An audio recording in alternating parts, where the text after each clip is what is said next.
dans l'émission Parole de femmes. Nous parlons de potentiel cette semaine, mais nous ne voulons pas faire que parler. Nous voulons que ce potentiel puisse se manifester et que des projets puissent sortir de ces émissions. Et nous croyons que c'est ce qu'il va se passer lorsque la parole de Dieu est envoyée. Il y a un résultat. Et voilà, amen. Il y a une action. Et bonjour, pasteur Mickaël, bonjour, de la Guadeloupe. Tu vas bien? Très bien. Cher accompagnant de la réussite. Ça va bien. Ça va bien, Ouais, on bien. est content de t'avoir. Moi aussi, ravi. Hier, je disais, tu parles vite, mais lorsque je disais tu parles vite, je ne disais pas que tu parlais trop vite. Je disais que tu parlais vite parce qu'il y a beaucoup de contenu. C'est ça. Et chaque phrase avait une information importante. Et c'est pour ça, je crois vraiment que ce sont des émissions qu'il est bon de réécouter avec un papier et un crayon pour prendre des notes et pour que vous puissiez laisser le Saint-Esprit travailler et peut-être préciser, aiguiser certaines choses concernant vos appels, votre vie spécifique, de façon spécifique. Le Seigneur va vous parler. Et aujourd'hui, nous allons voir l'estimation des valeurs. Estimation des valeurs. Alors écoute, tu vas devoir nous en dire un peu plus. J'espère. Non, alors c'est vrai qu'on a beaucoup parlé de potentiel donc depuis le début des émissions et forcément on peut pas, on n'a pas de projet, on ne peut pas s'accorder dans des projets si on n'a pas estimé nos valeurs parce qu'effectivement on risque de faire des mauvais choix. Et donc les valeurs déjà on doit les cibler, on doit les connaître et donc pour justement mieux les estimer on doit connaître déjà les valeurs de Dieu, les valeurs du royaume des cieux. Alors on voit notamment dans la Bible que Dieu lui-même a certaines valeurs. Un exemple, Galates 5:6, il nous dit car en Jésus-Christ ni la circoncision ni l'incirconcision n'a de valeur, mais la foi qui est agissante par la charité. Donc Dieu lui-même valorise certaines choses en ce qui concerne les clés spirituelles et il dit bien que la foi pour lui est une des choses qui a le plus de valeur finalement, par l'amour, par la charité. Donc forcément, si on veut parler projet, on doit parler obligatoirement de la foi. On en a parlé durant les émissions précédentes et on a expliqué, c'est vrai que personne ne peut atteindre d'objectifs sans la foi et la foi, je crois que c'est vraiment le moteur primordial avec lequel tout un chacun doit travailler pour avancer, évoluer et aller au bout donc de ses objectifs. Alors pourquoi parler de valeur? Parce qu'on l'a dit un peu dans les émissions précédentes, on va être confronté quand on a des projets à des moments où on va être confronté, à des moments où on devra faire des choix. Et donc, dans ces choix qu'on va devoir faire, c'est là où nos valeurs, justement, vont entrer en jeu. En fonction des valeurs que nous aurons, nous allons faire tel ou tel choix. Et forcément, il nous faut connaître aussi les valeurs du royaume parce qu'il y a des principes, bien sûr, de base que tout le monde connaît. Mais nous savons aussi des fois que le diable est dans le détail. Il nous faut donc connaître le détail du cœur de Dieu pour être sûr aussi que nous aussi, dans le détail, on ne s'éloigne pas, qu'on garde nos valeurs, nos préceptes, notre identité, qu'on ne fasse pas de compromis et qu'on aille jusqu'au bout, en tout cas, de ce qu'on a prévu, en restant bien évidemment dans l'intégrité, parce que dans tout projet, ce qui va préserver tout chrétien, c'est de marcher dans l'intégrité, d'accord? Ça, c'est quelque chose, il faut vraiment y porter une grande attention pour rester intègre dans tout ce qu'on fait. On peut des fois sortir de l'intégrité sans s'en rendre compte, juste par une action, juste par une chose qu'on a fait, sans s'en rendre compte, et plus tard se dire, waouh, en fait, si je me rends compte que j'aurais pas dû faire ça, et ça m'éloignait quelque part un peu de l'intégrité que Dieu m'a donnée, voilà. Juste ça, déjà, c'est bon. 3 minutes d'émission. Ouais. Les filles, quelqu'un a quelque chose à redire, à ajouter? Mais tu vois, quand il parle d'intégrité, quand il parle de savoir ses valeurs, je crois que c'est hyper primordial lorsqu'on veut avancer dans quelque chose. On a dit depuis le début de la semaine. Et là, je pense plus à la vie professionnelle. Que quand on découvre, en fait, quand on sait qu'on a des talents, là, on le sait, on a des dons, on sait qu'on a un potentiel. Après, dans la mise en application, c'est vraiment important ce que vous êtes en train de dire. Et c'est important d'avoir cette révélation et renouveler, en fait, sa relation avec le Saint-Esprit pour qu'il nous guide, en fait. Parce que de toute façon, le succès va être notre partage, parce que comme on a parlé de Josué, que médite cette parole, que cette parole ne se s'éloigne pas, et tu vas réussir dans tout ce que tu entreprendras. Donc le succès va être notre partage. Mais une fois rendu en haut, on y va avec quoi? Qu'est-ce qu'on va démontrer une fois rendu en haut? Et ça, c'est important parce qu'après, comme on a dit en début de semaine, que ce qu'on va faire, notre potentiel, toutes ces choses-là, à la fin, c'est pour le royaume des cieux, ben, ce serait dommage qu'on soit un mauvais témoignage pour le royaume, parce que rendu en haut, on manifeste totalement autre chose. On manifeste, comme Jésus disait à ces gens-là, que votre père, c'est le diable, parce que vous manifestez les œuvres de votre père. Et donc ça, c'est hyper important pour nous en tant qu'enfants de Dieu, de pouvoir justement avoir cette révélation, mais de vraiment, je dis, quasiment quotidiennement, ou même à chaque étape, à chaque nouvelle étape de cette progression d'entrepreneuriat qu'on veut faire, de vraiment s'assurer, Seigneur, je pars avec toi. Est-ce que tes valeurs, elles se manifestent à chaque étape aussi? Oui, dans notre façon d'agir, on doit voir la manière d'agir de Dieu. Voilà. Ça, on doit voir Dieu, en fait, dans notre façon d'agir, dans tout ce qu'on va faire. Et il y a quelque chose, justement, d'intéressant, c'est que dans le Proverbe, chapitre 12, verset 8, il est dit, donc, un homme est estimé en raison de son intelligence, et celui qui a le cœur pervers est l'objet du mépris. Il y a deux aspects intéressants. D'un côté, on parle de l'intelligence, de l'autre côté, on parle du cœur. Donc, il y a intimement une liaison entre l'intelligence et le cœur. Un bon cœur, un cœur bien disposé va manifester une autre intelligence qu'un cœur finalement qui est mal disposé et qui a des désirs qui ne sont pas ceux de Dieu et qui est là pour de mauvaises raisons. Et donc, regardez bien, il dit, un homme est estimé en raison de son intelligence. Donc, l'estime, c'est une valeur. Hein. Quand on estime quelque chose, c'est qu'on a mis un prix, c'est qu'on a mis une valeur. Pourquoi l'intelligence a de la valeur? Parce qu'en fait, c'est elle qui va permettre qu'il y ait derrière de la création. Voilà. Sans intelligence, personne ne peut rien faire. Et grâce soit rendue à Dieu, parce qu'en Romains 12, chapitre 2, verset 2 à 3, il est dit, ne vous conformez pas au siècle présent, premièrement. Quand on veut bâtir un projet, notamment si on parlait d'entreprise, on veut créer une entreprise, il faut savoir qu'on ne peut pas se conformer au siècle présent pour créer l'entreprise. On va utiliser des choses qui existent dans le monde, mais on ne va pas forcément se conformer. Il y a une différence entre se conformer à ce qu'on nous impose, une différence entre avancer dans notre projet avec l'intelligence de Dieu. C'est pourquoi tout émane d'abord de l'intelligence, et c'est pourquoi l'intelligence est intimement liée aussi à la sagesse, et qu'il faut avoir beaucoup de sagesse, beaucoup de discernement, beaucoup d'intelligence pour justement ne pas se conformer, parce que des fois, c'est très pernicieux, et agir comme Dieu aurait voulu, lui, comme lui, il aurait fait s'il était là avec nous. Et il est là avec nous par son esprit. Et il est dit, donc, ne vous conformez pas au siècle présent, mais soyez transformés par le renouvellement de l'intelligence. Ce qui veut dire effectivement que le Saint-Esprit a la capacité de renouveler notre intelligence. C'est là où c'est intéressant, parce que quand on bâtit un projet, en fin de compte, il y a des étapes. Et dans chaque étape, l'Esprit de Dieu est capable de renouveler pour l'étape que nous sommes en train de franchir. Voilà. L'Esprit de Dieu peut révéler quelque chose de nouveau à chaque étape. C'est pourquoi c'est une source incroyable. L'Esprit de Dieu renouvelle quand il veut, en fin de compte, notre intelligence. Donc, ça veut dire qu'on peut se coucher ce soir, avoir eu une idée, demain se réveiller avec autre chose que le Saint-Esprit nous aurait inspiré, en fonction, bien évidemment, de la communion qu'on a avec lui. Et plus loin, il est dit, afin que vous discerniez quelle est, bien sûr, la volonté de Dieu, ce qui est bon, agréable et parfait. Il y a 3 mots, bon, agréable et parfait. Il y a une perspective. Pour arriver à la perfection, on doit d'abord trouver ce qui est bon, ce qui est parfait, on arrive à la perfection. Et donc forcément, quand on entreprend un projet, quand on est en train de travailler sur un projet, le Saint-Esprit va être capable de renouveler notre intelligence en nous montrant là peut-être ce que nous n'avons pas vu. Nous pensions que c'était bon. Il arrive parfois, vous savez, nous ne sommes pas parfaits, nous sommes faillibles. On peut avoir trouvé quelque chose de bon, mais que demain, le Saint-Esprit nous montre finalement ce n'était pas ça. Parce que lui, il sait ce qui est bon, agréable et parfait. Parce que dans tout projet, tout ce qu'on est en train de bâtir, ça doit être agréable à Dieu. Ce n'est pas seulement, en fin de compte, pour que ce soit agréable pour nous, en disant « Waouh, on a créé quelque chose de formidable ». Ça fait du bien au cœur de réussir. Ça, c'est super. On a mis nos forces, on a mis nos ressources, justement. On a pris du temps, on s'est sacrifié. Et ça fait du bien au cœur, effectivement, de voir une réussite. Mais là où c'est encore plus beau, magnifique, c'est de voir qu'on a créé quelque chose. On est content, mais en plus, on sent que le cœur de Dieu, ça lui est agréable. Il y a un bon parfum, une bonne odeur. On pourrait même arriver sur le fait de bâtir dans l'adoration pour Dieu. On pourrait aller beaucoup plus loin, mais c'est vrai. Parce que tout ce qu'on fait, quelque part, est une adoration pour le Seigneur. Parce que tout est un sacrifice finalement pour Dieu. Et c'est lui qui a conçu ces plans dans nos cœurs. Et donc forcément, si on les fait dans ce process, eh bien, c'est magnifique parce que le Seigneur va être dans la joie. Il va prendre plaisir avec nous dans ce que nous sommes en train de créer. Et ça va être formidable. Il a encore dit, par la grâce qui m'a été donnée, je dis à chacun de vous de ne pas avoir une trop haute opinion de lui-même. Donc, faut estimer notre intelligence, mais en n'ayant pas une trop haute opinion de nous-mêmes. Voilà. Notre intelligence est déjà estimée en fait aux yeux de Dieu, puisque c'est lui qui est le créateur de l'intelligence. Ce qui est formidable, c'est qu'il l'a boosté avec le Saint-Esprit. On parlait du système du renouvellement. Mais Dieu est tellement bon, Dieu ne veut pas qu'on se perde. Et c'est pourquoi Paul enchaîne avec cette phrase très importante. Lui, c'est un homme formidable aussi. Il dit, voilà, il prévient de ne pas avoir une trop haute opinion de soi-même. Pourquoi? Parce qu'à un moment, on est en train de créer des choses formidables, c'est vrai, le Seigneur fait, et à ce moment-là, on pourrait se dire, waouh, t'as vu, hein? Ah ouais.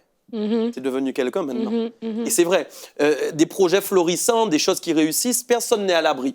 Je vais donner un exemple, d'ailleurs que j'ai jamais témoigné de ça en public comme ça, mais c'est un privilège. Primeur, on aime ça. Regarde la C'est quelque chose que j'ai déjà dit à certaines personnes, mais c'est une clé. Et En fait, je me rappelle au début de mon ministère, les premières années, bon, évidemment, quand on grandit dans le ministère, on a une croissance, on évolue, on se perfectionne de jour en jour, on n'a jamais fini. Mais à un moment, quand je commençais à grandir dans la parole et tout ça, et que je voyais que les gens étaient touchés, qu'il se passait des choses, c'était pas moi. Et je peux vraiment le détecter, ça n'émanait pas de moi. Mais il y avait une voix qui me disait, t'as vu, hein? Et j'ai entendu cette voix plusieurs fois. Elle me parlait, mais je la refusais à chaque fois. Mais je l'ai entendue clairement. Et c'est très important d'être conscient de ces choses, parce que c'est une voix que vous allez entendre un jour. Quand vous réussissez, il y a cette voix qui va vous dire « Ah, tu as vu, tu es quelqu'un, tu as réussi ». Et donc, Paul dit, il ne faut pas avoir une trop haute opinion de soi-même. C'est important de toujours canaliser l'opinion qu'on a de soi-même, parce que l'opinion, le seul qui doit l'avoir, c'est Dieu. C'est Dieu qui doit estimer, en fin de compte, qui nous sommes et qui doit se dire « Waouh, ok, mon fils, ma fille, je trouve que tu es formidable, ce que tu as fait, c'est bien ». Mais Dieu ne va jamais nous enorgueillir, alors que les projets, eux, peuvent nous enorgueillir. Dieu parlera d'une façon à nos cœurs pour ne jamais nous... Ce n'est pas le but de Dieu, mais il va nous valoriser d'une manière avec beaucoup d'amour, avec sagesse, avec intelligence, avec souplesse. Et on va recevoir ça dans notre cœur et on va rester assez simple avec ces choses. Et donc, on doit nous-mêmes veiller sur notre cœur. Quand on fait des projets, on doit nous-mêmes parler à notre cœur, prier pour vos cœurs. Si vous êtes en train de réussir maintenant, si vous êtes vous-même à l'apogée de quelque chose, priez pour vos cœurs, pour que vos cœurs restent humbles, préservés, protégés. Plus loin, il est dit encore, mais il faut revêtir des sentiments qui sont modestes. Et oui, on peut effectivement être vu, on peut réussir, c'est formidable, on peut même nous voir très bien habillés, waouh, c'est magnifique, mais à l'intérieur, la parure intérieure reste modeste, il y a de la modestie, et le cœur reste modeste, c'est très important, selon bien sûr la mesure de foi que Dieu a départie à chacun. Je veux en parler parce que là aussi, on voit des fois des personnes qui veulent faire plus qu'il n'en faut alors qu'en fait, Dieu n'a pas réparti en eux la foi qu'ils considèrent comme étant bonne pour le projet qu'ils doivent accomplir. Je vais dire ça encore autrement. Ouais, vas-y. Il voudrait dire en fait que Dieu en fait envoie une foi en chacun de nous, mais cette foi, elle va servir en fonction, en fin de compte, des desseins que Dieu a prévus pour chacune de nos vies. Et c'est là où Dieu est bon, parce qu'en fait, tout ce que vous êtes appelés à faire, vous pouvez le faire, parce que Dieu a départi en vous à l'origine la foi qui correspond. Il suffit juste d'y croire et de l'activer, en fin de compte. Mais il faut être humble aussi pour ne pas entrer dans des projets qui sont plus grands que la foi que Dieu a déposée en nous à la base, parce qu'il sait qu'on n'est pas appelé à ces projets. Ça, c'est important. Tout le monde n'est pas appelé à faire les mêmes projets. Ouais. Tout le monde n'est pas appelé à porter les mêmes projets. Et ça ne fait pas que quelqu'un est plus grand que toi ou que l'autre est plus petit. Non, c'est pas vrai du tout. Ce qui compte aux yeux de Dieu, c'est que chacun accomplisse ce que lui, il a prévu qu'il accomplisse. Bah, ça, c'est une bonne parole d'accompagnant de réussite. Non, parce que c'est vraiment important de le redire et de le redire. Chaque appel est différent. Oui. Et quelquefois, lorsqu'on n'a pas la réussite des autres à cœur, on valorise notre propre réussite et on impose quelque part un modèle de réussite qui est personnel dans la vie des gens et qui pousse les gens à l'échec ou qui pousse les gens à réussir dans quelque chose dans lequel ils n'auraient jamais dû réussir finalement.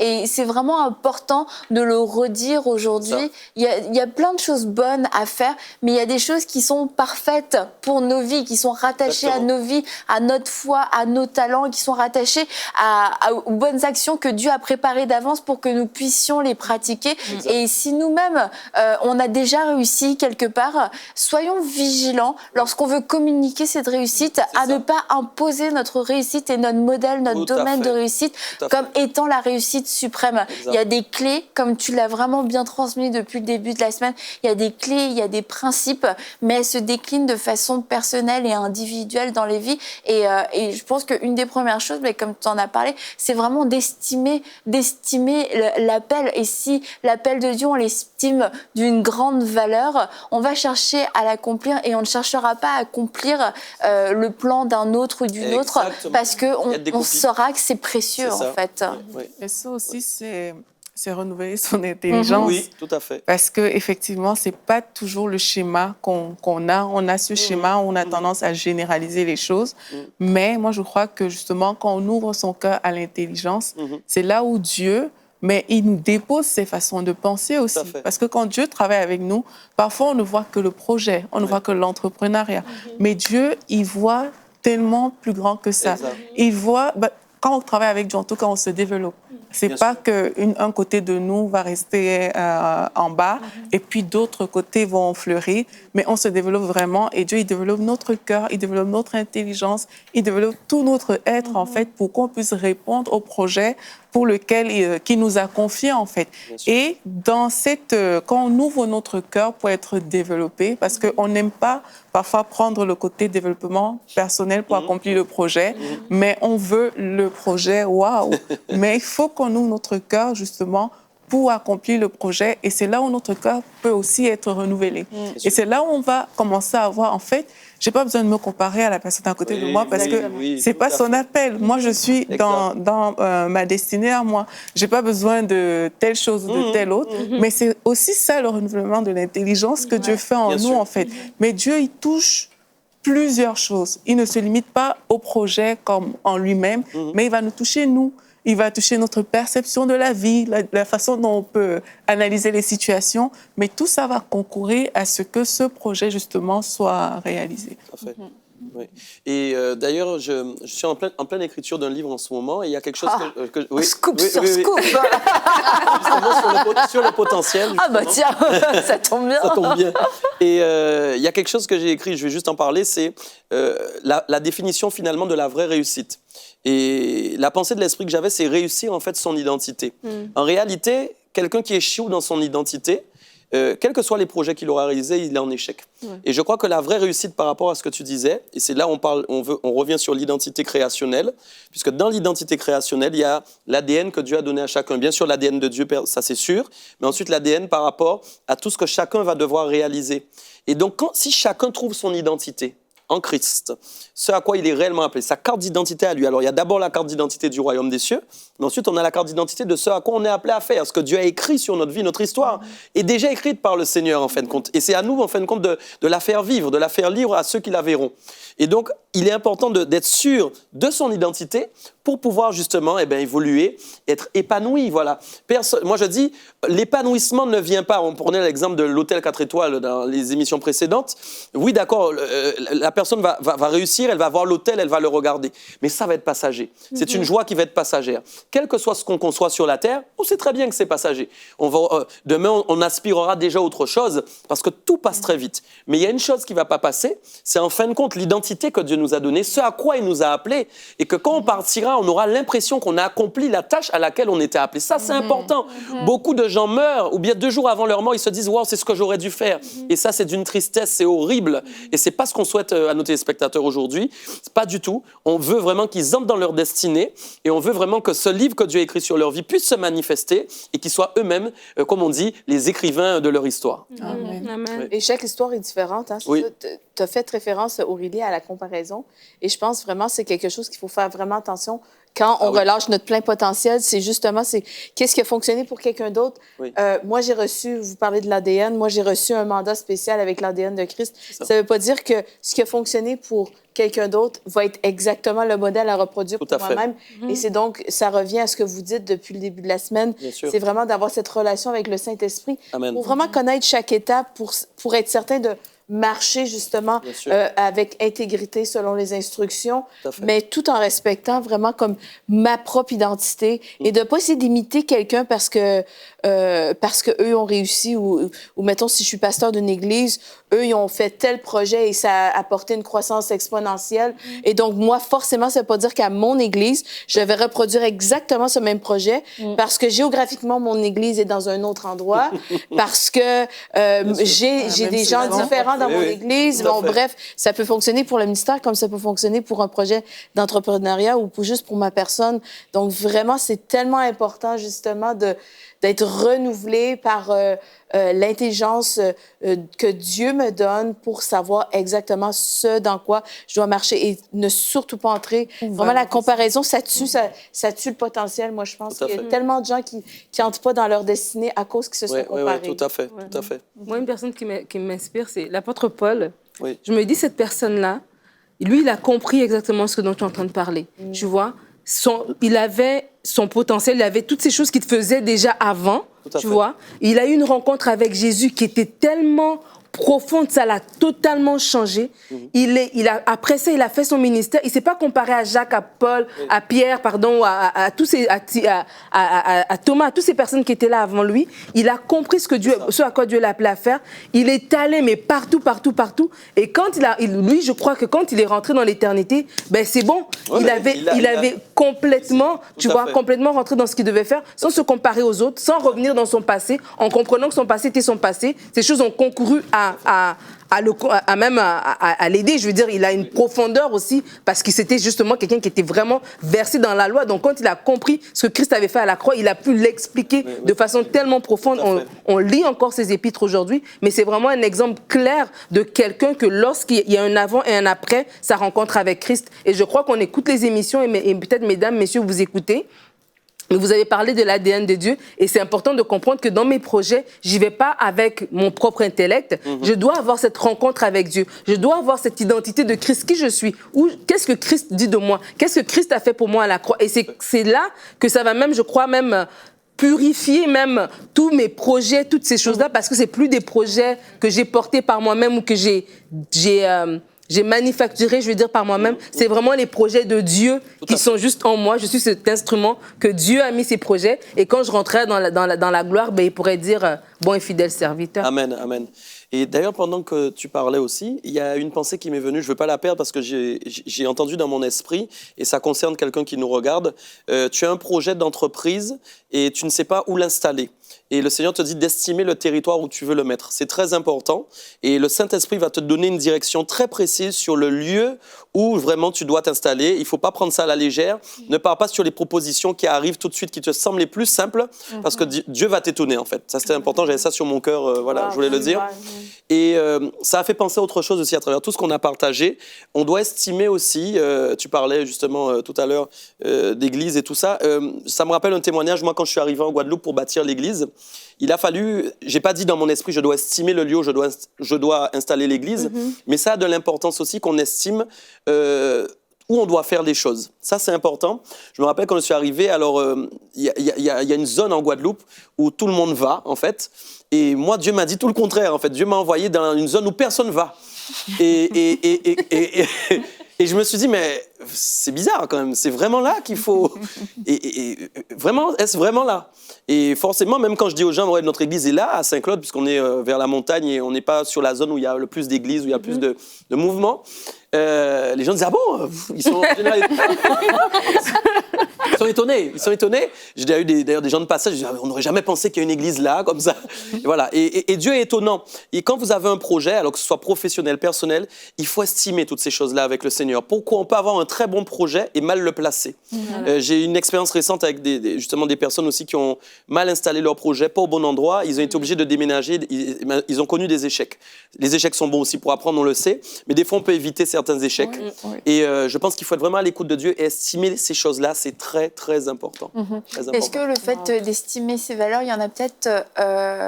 est-ce que c'est un frein ou un obstacle? Parce que je crois qu'il y a des gens qui ont peut-être peur de faire cet exercice parce que tu vas découvrir certaines choses et on peut se dire ça va me mettre certaines limites.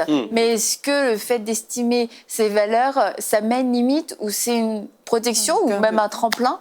Non, il faut les estimer pour deux raisons. Pour limiter certaines actions, on va l'expliquer, mais aussi pour être en accord avec soi-même. Il n'y a rien de plus mauvais que de faire des choses et être complètement désaccordé avec soi-même. On va être comme une guitare désaccordée qui fait de fausses notes et une fausse musique, et malheureusement, on sera à côté de la plaque. Donc, forcément, les valeurs, on a déjà des valeurs que Dieu nous a données au départ. Si on prend les commandements de Dieu, ce sont des valeurs. Alors évidemment, certains vont dire oui, mais c'est dur, surtout dans le monde dans lequel nous sommes. Mais on ne peut pas briller si jamais nous, on n'est pas capable de faire des choses selon les préceptes de Dieu. Donc il y a facilement le moyen d'estimer nos valeurs, déjà premièrement en lisant la Bible. La première source, c'est la Bible. Il faut qu'on lise la Bible pour savoir vraiment quel est le cœur de Dieu, comment Dieu fonctionne. Et la maturité spirituelle n'est pas dans le fait d'avoir des années de conversion, mais elle est dans le fait d'avoir la capacité de discerner ce qui est bien de ce qui est mal. Beaucoup de chrétiens n'ont pas le discernement entre ce qui est bien et ce qui est mal. Ce qui est bien et ce qui est mal dans le discernement influencé par le Saint-Esprit, ce n'est pas simplement connaître les commandements de Dieu. On peut connaître les commandements de Dieu sur le bout des doigts, mais ne pas avoir ce discernement. Il y a une autre dimension qui est dans le détail. C'est là où c'est beau, c'est-à-dire qu'on agit dans nos projets, mais que le Saint-Esprit nous accompagne, nous avons une bonne connexion avec lui, et effectivement, il influence notre cœur, et il nous donne cette capacité de discerner de ce qui est bien, de ce qui est mal. Ce n'est pas que c'est un commandement que nous entendons résonner à travers une action qui est en train de se passer, mais nous avons la conviction dans notre cœur que le Saint-Esprit nous dit, non, ça, c'est pas bon. Les hommes autour de nous vont trouver ça génial, ils vont dire, non, pourtant, ça paraît bien, mais il y a pourtant quelque chose en toi qui te dit, non, ça, c'est une valeur, en fait, que le Saint-Esprit est en train d'estimer. Il estime que ça, ce n'est pas bon. Et donc, toi, tu ne vas pas le faire parce que tu as eu la compréhension, en fait, tu as eu la capacité d'entendre la voix de Dieu et de savoir que ce n'est pas bon. Il faut connaître cette voix, il faut la ressentir. Ensuite, évidemment, les principes de Dieu que nous connaissons et qui sont dans la Bible, quand on les connaît, eh bien, forcément, ils vont nous mettre en accord avec Dieu, mais aussi en accord avec nous-mêmes. On ne peut pas faire des choses et si on sent qu'on est désaccordé avec nous-mêmes. Parce que dans le temps, qu'est-ce qui va se passer? On va être dans du compromis, on va être mal à l'aise en fin de compte et même on va amener des gens à nous accompagner dans un projet. Ils vont être déçus parce que peut-être qu'au bout de finalement 10 mois, alors qu'on aurait pu dire tout de suite stop, ça, il n'y a rien de plus mauvais, on en parle, c'est de faire des choses en sachant que ce n'est pas bon et devoir revenir dessus. Alors évidemment, c'est mieux de revenir dessus et ça c'est plus légitime et c'est humble aussi de le faire, même si ça fait longtemps, mais c'est encore mieux si dès le départ, on arrive à dire non parce qu'on est capable de l'entendre et de ne pas finalement, on perd moins de temps. On valorise forcément la voix de Dieu dans notre cœur. Et aussi, si des gens nous accompagnent dans les projets, puisque je disais, en général, on n'est pas seul, eh bien aussi, ça évite à tout le monde, finalement, d'avoir accompagné inutilement et de se dire, ah, mais qu'est-ce qu'il nous fait? Ça peut aussi ça peut nous décrédibiliser aussi, forcément, au niveau du projet. Si on a attendu trop longtemps, alors que Dieu nous a évidemment, si on s'est trompé, qu'on n'a pas entendu la voix de Dieu, Dieu nous aime, Dieu nous fait grâce, et on peut se tromper. Il n'y a pas de problème. Ça peut arriver aussi. Mais si on entend la voix du Seigneur et qu'il tape à notre cœur et qu'il dit stop, il faut aussi qu'on soit capable de dire non, même si c'est difficile face aux gens, et se dire non, là, je vais être en désaccord. Hein? Et souvent, cette voix-là se traduit, je veux juste parler vraiment en concret pour certaines personnes. Des fois, cette voix se manifeste juste par la paix ou l'absence de la paix. On peut pas de la paix, de l'absence. Après, chacun évolue avec le Saint-Esprit, c'est ça. Hein? Et il parle tantôt d'une manière, tantôt d'une autre. Moi, je dirais que moi, il fonctionne beaucoup avec l'esprit de conviction. Et je dirais même que le Saint-Esprit utilise ma propre voix en moi pour me parler, en fait. Et moi, c'est ce que j'aime à dire. J'aime à dire, j'entends pas une nouvelle voix ou une autre voix, mais il utilise ma propre voix pour me parler avec l'esprit de conviction et je sais que c'est lui. Et il faut être dans l'apprentissage de la connaissance de cette voix pour la déterminer, pour être sûr que c'est bien elle et pas la voix de la chair ou la voix de l'ennemi qui est en train de se manifester pour nous empêcher finalement d'entendre. Alors, tout est question d'apprentissage, de connaissance aussi du Saint-Esprit. On revient sur le relationnel de Dieu, évidemment, sur l'intimité et aussi ne pas être religieux. Ça, c'est important, on aurait pu l'aborder aussi, ne pas être religieux dans les choses de Dieu. C'est-à-dire que oui, il faut qu'à telle heure, c'est là qu'il va me parler. Non, non, Dieu t'accompagne tous les jours. Donc, dans chaque action que tu poses, le Saint-Esprit est avec toi et il te parle. N'aie pas peur n'importe où tu es de prier, n'aie pas peur de t'arrêter 2 minutes pour lui dire un mot. C'est pas un problème. En tout cas, je ne sais pas à quelle heure Dieu va te parler, mais je sais que c'est l'heure de terminer l'émission. J'avais pas vu, c'est vrai. Mais on sera encore là demain pour la dernière émission où tu vas détecter les ennemis du potentiel et puis au passage aussi les éradiquer. Comme ça, ce sera fait. Ce serait bien. Et alors, on va se retrouver demain pour une prochaine émission de Paroles de Femmes. À demain.